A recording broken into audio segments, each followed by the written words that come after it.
அகழாய்வுக்கு அதிமுக ஆட்சியில்தான் அதிக நிதி ஒதுக்கப்பட்டதாக முன்னாள் அமைச்சர் மாபா பாண்டியராஜன் தெரிவித்துள்ள நிலையில் திமுக ஆட்சியில்தான் அதிக நிதி ஒதுக்கப்பட்டதாக திமுக எம்எல்ஏ எழிலன் கூறியுள்ளார்.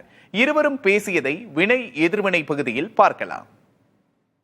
டிஆர்பி ராஜா அவர்களே, ஏதாவது கொஞ்சம் மனசாட்சி இருந்தா ஒரு பைசா கீழடிக்கு ஒதுக்காத திமுக அரசாங்கம் 2006 இருந்து 2011 வரைக்கும் கீழடியில் அகழ்வாய்வு செய்ய வேண்டும் என்ற எத்தனையோ கோரிக்கைகள் வந்த பொழுது அன்னைக்கு கலைஞர் தலைமையில் இருந்த திமுக ஆட்சி ஒரு பைசா ஒதுக்கல. அந்த 5 ஆண்டுகள் 2006 இருந்து 2011 வரைக்கும் இந்த இரு துறைகளுக்கும், அருங்காட்சியகம் மற்றும் தொல்லியல் துறைகளுக்கு திமுக அரசாங்கத்தால் ஒதுக்கப்பட்ட பணம் 5 ஆண்டுகள் சேர்த்து 9 கோடி.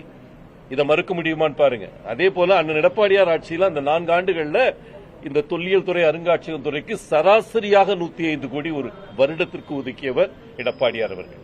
என்ன சொன்னாங்கன்னா, நிதி ஒதுக்கீடு பத்தி ஒரு தவறான தகவல் அதிமுக ஆட்சி சொல்லியிருக்காங்க. உதயகுமார் அவர்கள் 55 லட்சம் நாங்க ஒதுக்கியிருக்கோம் சொன்னாரு. இன்னைக்கு மொஃபாயார்கள் என்ன சொன்னாரு, 105 கோடி நாங்க அலாட் பண்ணிருக்கோம் என்று சொல்றாங்க. ஆனா அதிமுக ஆட்சி காலத்தில் 2016 இருந்து 2020 வரைக்கும் 2 எக்ஸ்கவேஷனுக்கு தான் நிதி ஒதுக்கீடு செஞ்சிருக்காங்க. ஒன்று திருவள்ளூர் மாவட்டத்தில் பட்டறை பரமதூர் என்ற ஊர்ல 55 லட்சம் ரூபாய்க்கான எக்ஸ்கவேஷனும், கீழடிக்கு ஒரு 55 லட்சம் ரூபாய்க்கு ஒரு எக்ஸ்கவேஷன் மட்டும் தான் பண்ணியிருக்காங்க. ஒரு அப்பட்டமான போய் என்ன சொல்லியிருக்காங்கன்னா 105 கோடி ரூபாய் செலவு செஞ்சதா சொல்லியிருக்காங்க.